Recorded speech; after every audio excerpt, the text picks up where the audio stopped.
প্রথম প্রশ্ন, এই 12 পাতার ফর্ম একজন মা বোনকে তার জেনুইনিটি দেখার জন্য কি প্রয়োজন, তার সংসারের খুঁটিনাটি এইভাবে তথ্য সংগ্রহ করা হচ্ছে কেন? 2, লক্ষ্মীর ভান্ডার কবে থেকে দেয়া হয়েছে, কত মাস অব্দি দেয়া হয়েছে আপনারা জানেন। অন্নপূর্ণা ভান্ডার 1 জুন থেকে দেওয়ার কথা, মে মাসের বকেয়াটা কোথায়? 1 জুন থেকে বিজেপিকে প্রতিশ্রুতি মতো যে মা বোনেরা লক্ষ্মীর ভান্ডারের টাকা পান তাদের 3000 টাকা দিতে হবে। আপনারা স্ক্রুটিনি চালাতে পারেন, ভুল থাকলে বাদ দিন, কিন্তু নির্বাচনের আগে প্রতিশ্রুতি দিয়েছেন, এখন আপনারা আবার সেই ফর্ম ফিল আপের লাইনে চলে গেলেন। নোটবন্দিতে লাইন, ভোটার লিস্টের লাইন, ভোটার লিস্ট যাচাইতে লাইন, এখন আবার অন্নপূর্ণা ভান্ডারের জন্য লোকের কাছে গিয়ে ফর্ম ফিল আপ করানো, আবার লাইন। অন্নপূর্ণা ভান্ডার 1 জুন থেকে সকলকে দিতে হবে। যারা লক্ষ্মীর ভান্ডার পান সেই মহিলাদের যা প্রতিশ্রুতি ছিল, আপনারা ভোটের আগে কিন্তু কোনো মাপকাঠির কথা বলেননি। ভোটের আগে কোনো মাপকাঠির কথা বলেননি। অনেক মহিলা আছেন তাদের প্রয়োজন নেই, তারা এমনিই নেন না। অনেক মহিলা আছেন তারা নেন না, তাদের হয়তো প্রয়োজন নেই, নেন না। কিন্তু এই যে 12টা পাতায় এতখানি খুঁটিনাটি কেন, কিসের জন্য? এইভাবে মানুষকে হ্যারাস করার কি মানে আছে? এর পরেরটা, তাহলে কোন মাস থেকে দেবেন, কবে দেবেন? যে মাস থেকে দেবেন সেই মাস থেকে কি মে মাসের বর্ধিত বকেয়াটা পাওয়া যাবে? সেটাও তো দিতে হবে। শুধু কথা জাগলারিতে ভুলিয়ে এত কোটি মানুষ পান, সেখানে কার ভুলে কার অন্যায়ে কোন পুরুষ পেয়েছেন বাদ দিন না মশাই, কে বারণ করেছে? এত বড় একটা সিস্টেম, কে কোথায় এসব করে রেখেছে অপকর্ম বা ভুল, যাই হোক। কিন্তু বিরাট সংখ্যক মানুষকে যে বাদ দেয়া, এই বাদ দেয়াটা কিন্তু আপনাদের প্রতিশ্রুতিতে ছিল না। আপনারা আগে বলেননি কেন মাপকাঠি, আগে বলেননি কেন সকলকে দেওয়া হবে না, কেন বলেননি আগে যে সকলকে দেওয়া হবে না? ভোটের পর আমরা মাপকাঠি তৈরি করবো। তাহলে কি দাঁড়ালো? ভোটের প্রচারের সময় যে ফর্মটা বিলি করা হয়েছিল সেটি দিয়ে মানুষকে ভুল বোঝানো হয়েছে, বিভ্রান্ত করা হয়েছে, খারাপ কথায় বললে প্রতারণা করা হয়েছে। কারণ ওই ফর্মটা কিন্তু অন্নপূর্ণা ভান্ডারের ফর্ম নয়। তখন বলা হয়েছিল এইটা ফিল আপ করলেই পাওয়া যাবে, এখন দেখা যাচ্ছে নতুন ফর্ম। নাম্বার 2, নতুন ফর্মে যে এত রকম তার 12 পাতার যে কুচির কাজ, কুটির শিল্প রয়েছে ওর মধ্যে, এটা ফিল আপ করা একদিকে যেমন সময় সাপেক্ষ, জটিল, অন্যদিকে গোটা পরিবারের এত তথ্য কি হবে? মমতা বন্দ্যোপাধ্যায়ের মূল যে স্পিরিটটা ছিল, যে বাংলার মা বোনেদের নিজস্ব হাত খরচা, নিজস্ব খরচাটা দেয়া, আজকে এই 12 পাতার অন্নপূর্ণা ভান্ডারের চক্করে লক্ষ্মীর ভান্ডারের মূল স্পিরিটটা, উদ্দেশ্যটা, সেটা বিঘ্নিত হয়ে যাচ্ছে না তো? আমাদের পরিষ্কার বক্তব্য, 1 জুন থেকে মা বোনেদের 3000 টাকা আপনারা যা প্রতিশ্রুতি দিয়েছেন দিতে হবে, কোনো বাদ চলবে না। নিশ্চয়ই স্ক্রুটিনিতে যদি দেখা যায় কোনো পুরুষের অ্যাকাউন্টে গিয়ে টাকা ঢুকেছে, ভুল হতে পারে, ঠিক হতে পারে, টেকনিক্যাল ফল্ট হতে পারে, বাদ দিন, কেউ বারণ করছে না। কিন্তু একটা দুটো জিনিসকে তুলে ধরে সামগ্রিকতাটায় দেরি করিয়ে দিয়ে ভোটের নির্বাচন থেকে সরে যাওয়া বা নির্বাচনী প্রচার থেকে সরে যাওয়া, এটা কোনো অবস্থাতে কাম্য নয়। ফলে তৃণমূল কংগ্রেস স্পষ্টভাবে দাবি করছে, বাংলার মা বোনেদের অধিকারের জন্য, স্বাধীনতার জন্য, নিজের মনের মতো নিজের খরচাটুকু করার জন্য মমতা বন্দ্যোপাধ্যায় সাধ্যমতো বাড়াতে বাড়াতে যে লক্ষ্মীর ভান্ডারটি দিতেন, আপনারা সেটি সম্পর্কে কুৎসা করতে করতে মানুষকে অন্য প্রলোভন দেখিয়ে বিভ্রান্ত করে অন্নপূর্ণা ভান্ডারকে আপনারা সামনে এনেছেন। 1 জুন থেকে বাংলার মা বোনেদের সকলকে, বাংলার মা বোনেরা যারা লক্ষ্মীর ভান্ডার পান, স্ক্রুটিনিতে যার ভুল থাকবে বাদ, বাট ক্রাইটেরিয়া করে বাদ দেয়া, এই প্রতিশ্রুতি কিন্তু আপনারা ভোটের আগে দেওয়ার সাহস করেনি। দাঁড়িয়ে বলতেন যে আমরা লক্ষ্মীর ভান্ডার বন্ধ করে দেবো, অন্নপূর্ণার ভান্ডার আনবো, নতুন মাপকাঠি করে আনবো। আপনারা তো বলেননি। তখন বলেছেন যারা লক্ষ্মীর ভান্ডার পান তারা 3,000 টাকা করে পাবেন। এই হচ্ছে ফল। মানুষকে ভুল বুঝিয়ে, মা বোনেদের বিভ্রান্ত করে কিছু মানুষকে ভুল বুঝিয়েছে ভারতীয় জনতা পার্টি। আমরা এই ভুল বোঝানোর তীব্র নিন্দা করি। মমতা বন্দ্যোপাধ্যায় মা বোনেদের স্বার্থে নিজে থেকে লক্ষ্মীর ভান্ডারের মতো যে ঐতিহাসিক কর্মসূচি শুরু করেছেন, সেটাই ভিত্তি গোটা দেশে। তার উপর দাঁড়িয়ে 3,000 টাকা দেওয়ার যে প্রতিশ্রুতি দিয়েছিলেন বিজেপির নেতারা, আজকে সরকারে এসে সেখান থেকে তারা সরে যাচ্ছেন। অর্থাৎ একটা বড় অংশকে যদি বাদ দিয়ে দেন তাহলে তো 3,000 টাকা দিতে সমস্যা নেই। আর মমতা বন্দ্যোপাধ্যায় ধরা যাক, ওনারা বলতে চাইছেন কি, এখন অব্দি আমরা যা জেনেছি যে সরকার পোষিত টাকাও যিনি পান কোন সংস্থার, তিনি এই টাকাটা পেতে পারেন না। তো তাহলে এরকম অনেক অর্গানাইজেশন আছে। আমাদের প্রশ্ন, তাহলে কি আশা কর্মী দিদিরা পাবেন? তো কারণ তারা তো সরকারেরই পান। আবার এখন এরা বলছেন সরকার পোষিত বা সরকারি কোনো ব্যাপার পায়, তাহলে তারা লক্ষ্মীর ভান্ডার পাবেন না। তাহলে আশা কর্মী যে দিদিরা আছেন তাদের বেতন এমনিতেই কম, আগে আরো কম ছিল। মমতা বন্দ্যোপাধ্যায় সাধ্যমতো যেটুকু করতে করতে গেছেন, তার সঙ্গে হয়তো লক্ষ্মীর ভান্ডারটা একটা সাপোর্টিং একটা অ্যামাউন্ট হিসেবে যোগ থাকতো। তাহলে এরকম আরো অনেকগুলি সামাজিক স্লট আছে যারা হয়তো সরকারের ডালপালাতে আছেন তারা, কিন্তু তাদের আরো একটু আর্থিক সাপোর্ট দরকার। এখন যদি একটা নিষেধাজ্ঞা হয় যে সরকারের ডালে পালায় যারা আছে তারা পাবেন না, তাহলে তারা বিরাট সংখ্যক মহিলা যাদের প্রয়োজন তারা তো বাদ যাবেন। তো তাই আমাদের কথা, 1 জুন থেকে 3,000 টাকা যারা লক্ষ্মীর ভান্ডার পেতেন, স্ক্রুটিনিতে যদি কোনো ভুল বেরোয় সেই ভুলটা আলাদা, কিন্তু কোনো ক্রাইটেরিয়া করে বাদ দেওয়া যাবে না। ইলেকশনের আগে যা প্রতিশ্রুতি ছিল বিজেপি সরকারকে সেই প্রতিশ্রুতি পালন করতে হবে। এটা গেল প্রথম বিষয়। দ্বিতীয় বিষয়, এসএসসি উত্তরপ্রদেশ চরম বিশৃঙ্খলার অভিযোগ এসছে। সেখানে এক একটা সেন্টারে ক্যাওস হয়েছে বলে অভিযোগ এসছে, এবং পরীক্ষার্থী বেশি হয়ে গেছে, বসার জায়গা ঠিক মতো করে দেওয়া যায়নি, এবং একটা নিটের পর, এই যে নিটের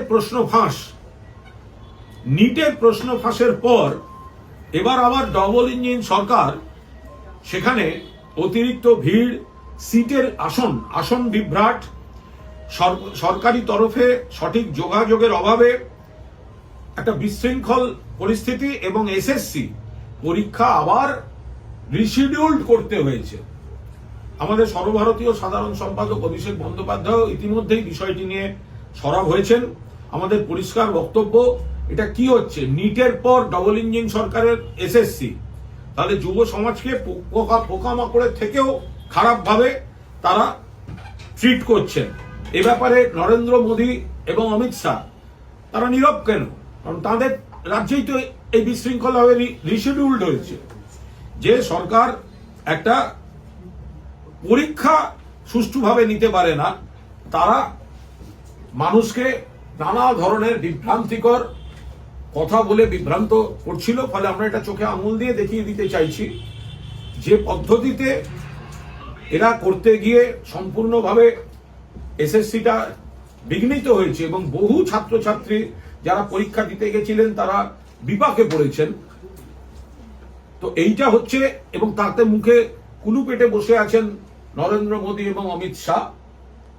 এই হচ্ছে বিজেপির অবস্থা।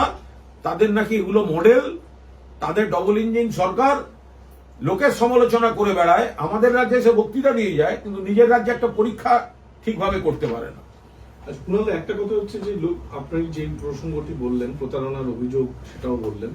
শ্রমিক ভট্টাচার্য তিনি একটা মন্তব্য করেছেন যে রেশন কার্ডে যেমন ভুয়ো কার্ড থাকে, লক্ষ্মীর ভান্ডারেও প্রচুর ভুয়ো কার্ড আছে, সেই কার্ডগুলোকে সরানো। আমাদের বক্তব্য হচ্ছে যখন একটা কিছু নতুন শুরু হয়, এটা তো মমতা বন্দ্যোপাধ্যায় বা তৃণমূলের লোকেরাই শুধু করছেন না। এটা দেখতে হবে যে এটা তো সরকারি স্ট্রাকচারে হচ্ছে, সেই সরকারি স্ট্রাকচারে তো সিপিএম পন্থী কর্মীও আছেন, অন্য দলের পন্থী কর্মীও আছেন। এটা তো একটা সরকারি স্ট্রাকচারে এত বড় কাজ, সারা বাংলার এত মহিলার অ্যাকাউন্টে নির্দিষ্ট সময়ে টাকা ঢোকা, এই কাজটা তো মমতা বন্দ্যোপাধ্যায় শুরু করে মানুষকে উপকার দিয়েছেন। এবার যদি দেখা যায় সেখানে কোনো ভুয়ো মানেটা কি, মহিলাই নেই, মহিলার অস্তিত্ব নেই, টাকা ঢুকছে, এখন অব্দি আমরা এরকম কিছু শুনিনি। আবার শোনা গেল অমুকের নামে টাকা ঢুকছে, একজন পুরুষের নামে টাকা ঢুকলে ভুল, বাদ দিয়ে দিন স্ক্রুটিনিতে। আবার অনেক ক্ষেত্রে দেখা যাচ্ছে ওই বাড়ির অ্যাকাউন্টটা হয়তো পুরুষের নামেই, স্ত্রী তার সঙ্গে জয়েন্ট অ্যাকাউন্টে আছেন, ফলে সেক্ষেত্রে পুরুষের অ্যাকাউন্টে টাকা ঢুকেছে। ফলে সেগুলোতে দেখে নিতে হবে। এখন এমন ভাবে বিষয়গুলোকে আনা হচ্ছে, কিছু বললেই মনে হচ্ছে যেন একটা চূড়ান্ত ইরেগুলারিটি বা অনিয়ম। তো এটাকে কেস টু কেস দেখা উচিত। যদি কেউ ভুয়ো নাম দিয়ে টাকা তুলে থাকেন, অন্যায় কাজ করেছেন। যদি কোনো একক পুরুষ লক্ষ্মীর ভান্ডার নিয়ে থাকেন, অন্যায় কাজ করেছেন, স্ক্রুটিনিতে বাদ যাক। কিন্তু ওই ব্যতিক্রমী কিছু লোককে টার্গেট করে এই গোটাটা এত লক্ষ ভুয়ো মানে কি? এবার এর মধ্যে যারা মারা গেছেন বা যারা নেই, সেগুলোকে কি করা হবে, সেগুলো তো স্ক্রুটিনির মধ্যে পড়বে। কিন্তু নতুন ক্রাইটেরিয়া করতে গিয়ে স্ক্রুটিনি আর ক্রাইটেরিয়া দুটোকে একসঙ্গে মেলাবেন না। স্ক্রুটিনি হচ্ছে যদি কোথাও অনিয়ম বা ভুল থাকে সেগুলোকে নিশ্চয়ই স্ক্রুটিনি হবে। এত বড় একটা সিস্টেম, সরকারি কর্মচারী বন্ধুরাই তো এই জিনিসটা করেছেন, ভালো কাজ করেছেন। তার মধ্যে যদি কোথাও কোনো টেকনিক্যাল গ্রাউন্ডে ভুল থাকে, নতুন সরকার সেটা সংশোধন করুন। আমাদের সরকারও সংশোধন করতে করতে চলেছে। কিন্তু ক্রাইটেরিয়ায় যদি একটা বড় অংশ বাদ চলে যায়, তাহলে মমতা বন্দ্যোপাধ্যায় যে মা বোনেদের আর্থিক স্বাধীনতা স্বাচ্ছন্দ্যের কথা ভেবে লক্ষ্মীর ভান্ডার চালু করেছিলেন, সেই স্পিরিটটাই তো ব্যাহত হচ্ছে। এই স্পিরিটটাকে তো অব্যাহত রাখা উচিত। আপনারা প্রথমে বলেছিলেন ভিক্ষা, সেটা থেকে ঢোক গিললেন, আপনাদের রাজ্যগুলোতেই কপি করলেন মমতা বন্দ্যোপাধ্যায়কে। এখানে এসে বললেন বাড়িয়ে দেবো, বাড়াতে গিয়ে অর্ধেক লোককে বাদ দিচ্ছেন।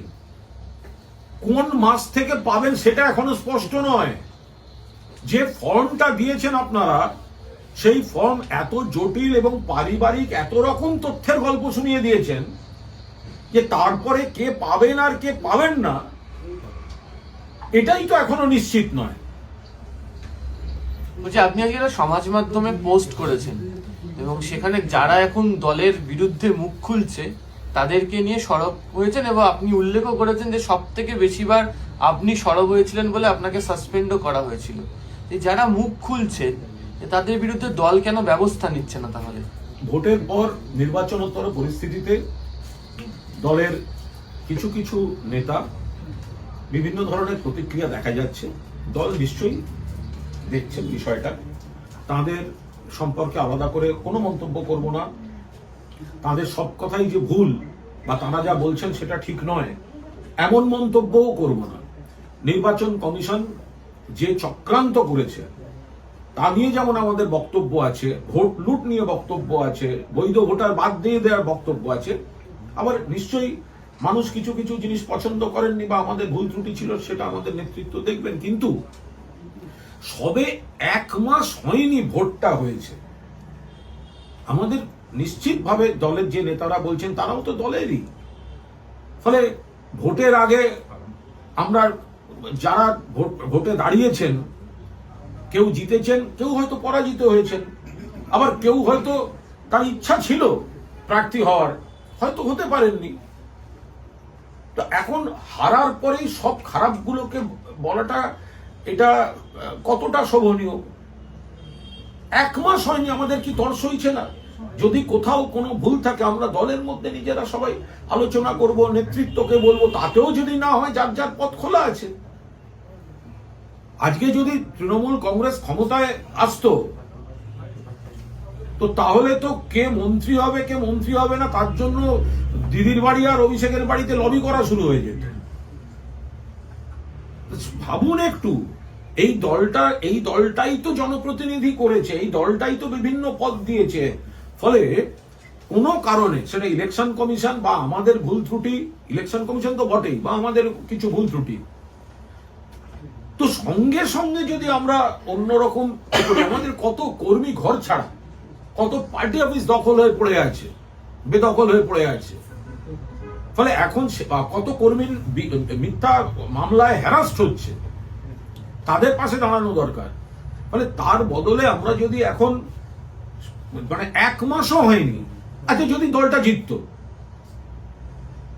তাহলে এদের বিবেক তো ঘুমিয়ে থাকতো নিশ্চয়ই।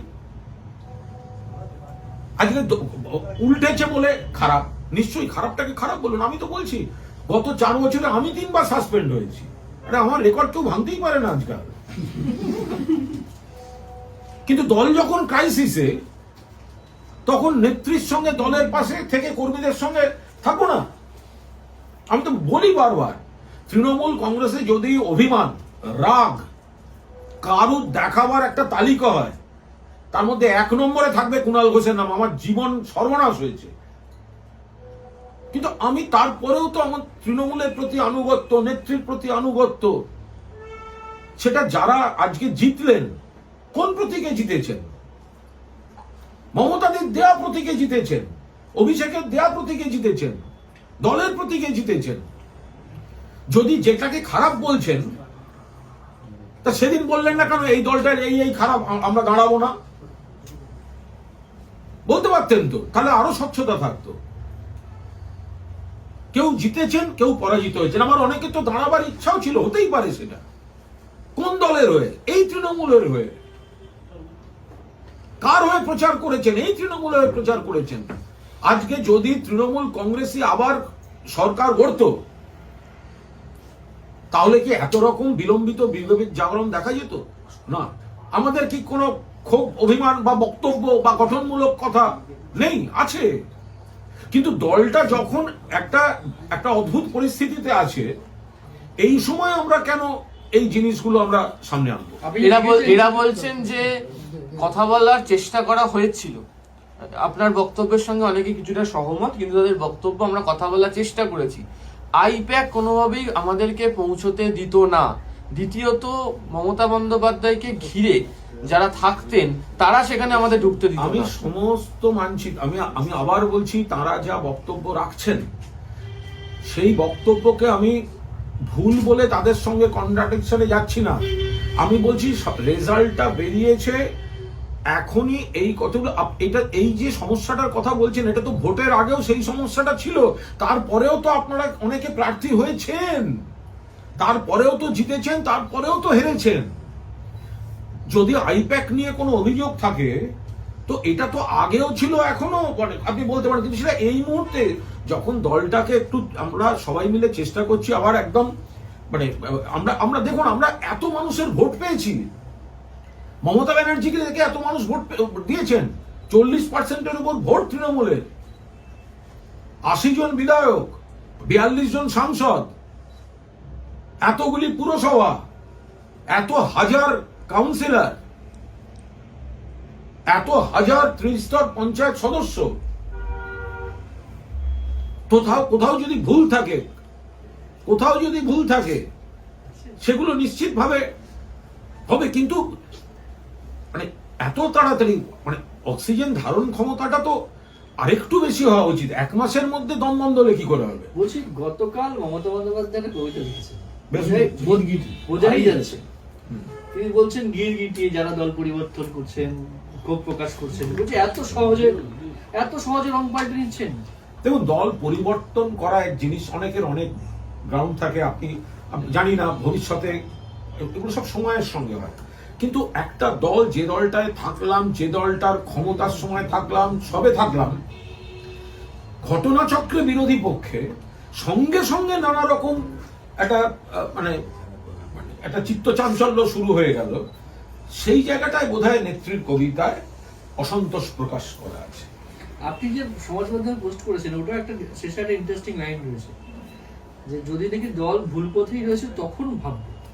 না, না, সেটা তো দল পরিবর্তন আরে, হয় না। না, এটা কোনো দল পরিবর্তনের বিষয় নয়, এটা তো পরিষ্কার। যারা বলছেন তাদের কাছে আমি একটা সহকর্মী হিসাবে একটা আবেদন রেখেছিলাম, মানে সবাই মিলে লড়া হয়েছে, দলের ভুল ত্রুটি কি ছিল না ছিল আপনিও জানেন, আমিও জানি। তা সত্ত্বেও আমরা একটা দলে আছি। কোন দল কি ধোয়া তুলসী পাতা নাকি? বিজেপির মধ্যে আদি বিজেপি, তৎকাল বিজেপি নেই, এখন তো আবার পোস্টপোল বিজেপি যোগ হয়েছে। তো ফলে সেই সব জায়গায় আর অন্য দলের সমস্যা নেই, 100% আছে। আমরা দলকে পরামর্শ দিন সবাই মিলে, যদি দল সেগুলো গ্রহণ করে ঠিকঠাক ভাবে চলে মিটে গেল, নইলে আপনাদের তো ভাবার সময় পালিয়ে যাচ্ছে না। কিন্তু 1 মাসও হয়নি একটা ভোট হয়েছে, যে দলটার হয়ে ভোট করলাম, যে নেত্রীর ছবি সামনে রেখে আমরা অনেকে জিতলাম, লড়লাম সবাই, জেতা হারাটা তো পরের কথা। তো এত তাড়াতাড়ি কি করে মানে প্রকাশ্যে এগুলো করবো? দলের মধ্যে আমরা একটা চেষ্টা করে সুন্দরভাবে, আর যেখানে মানুষ চাইছেন, মানুষ রয়েছেন, কর্মীরা রয়েছেন, কর্মীদের প্রতিও তো আমাদের একটা দায়িত্ব আছে।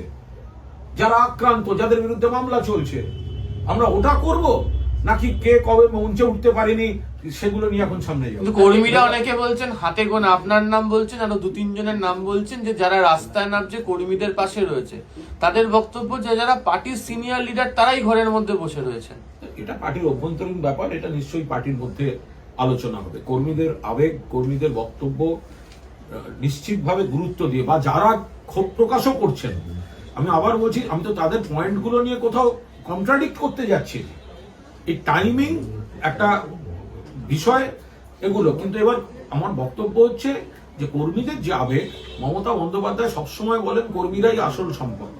কর্মীদের যদি অবজারভেশন কিছু থাকে, কোনো অভিমান থাকে, কোনো বক্তব্য থাকে, কোনো সাজেশন থাকে, নিশ্চিতভাবে মমতা বন্দ্যোপাধ্যায় সেগুলোই দেখছেন। আমরা সেই জন্যই বলছি নেতারাও আগে দলের মধ্যে খোলাখুলি যার যা বক্তব্য বলে এতদিন সমস্যা হয়নি। মমতা বন্দ্যোপাধ্যায় শুধু মুখ্যমন্ত্রীটা হয়ে গেলেই কিন্তু এত বিবেক জাগরণ বন্ধ হয়ে যেত।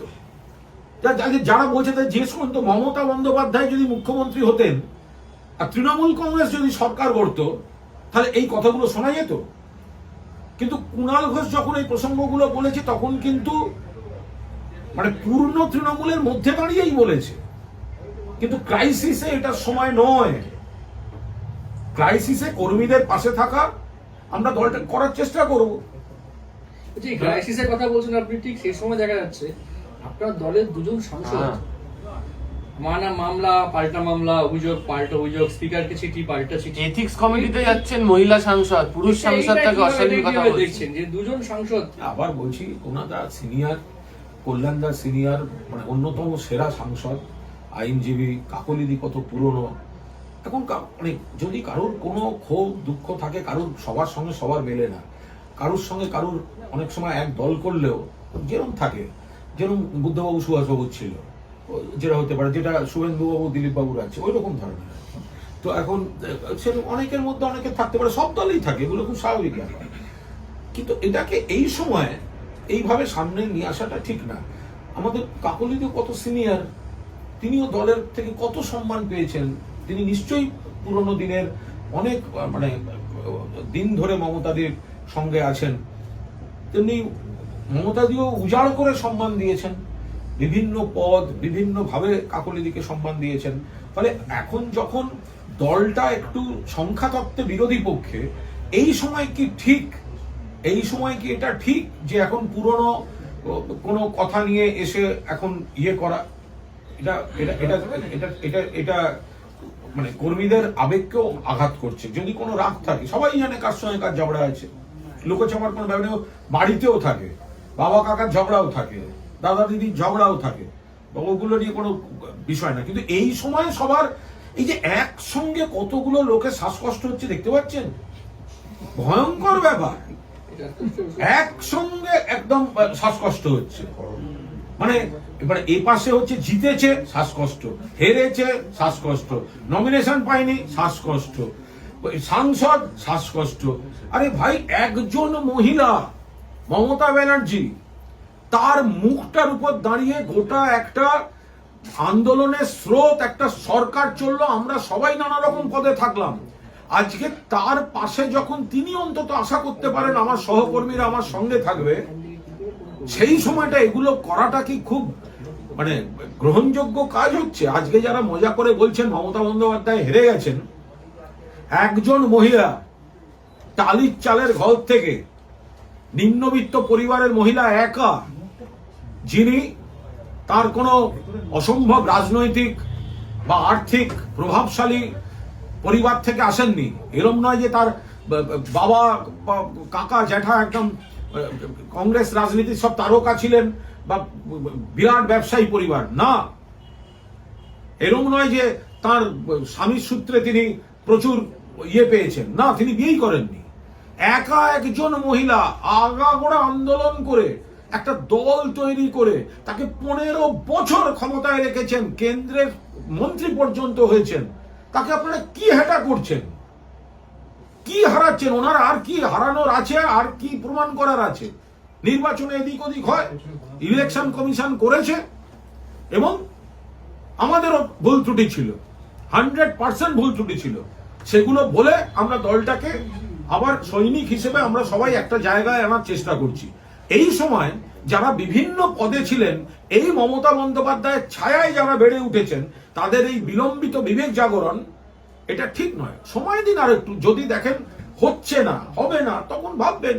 এখন কেন করছেন ওগুলো? আচ্ছা, বলছি যে অরূপ চক্রবর্তী তো পদত্যাগ করেছেন মুখপাত্রের পদ থেকে, আবার দুর্নীতি ইস্যুতে জাতীয় মুখপাত্রের পদ ছাড়লেন এবার শান্তনু সেন।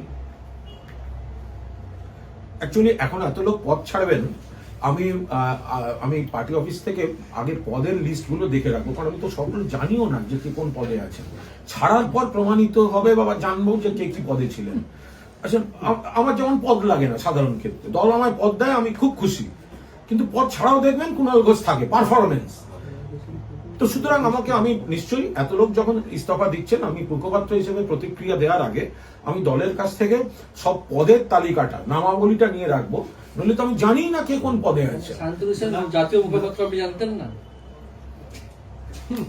দেখুন, জাতীয় মুখপাত্র মানে শান্তনু আমার বন্ধু লোক, ডক্টর শান্তনু সেন, এবং শান্তনুর সঙ্গে দলের দূরত্বের সময় আমার খুব খারাপও লাগতো, এবং আমার সঙ্গে তার টুকটাক যোগাযোগও থাকতো।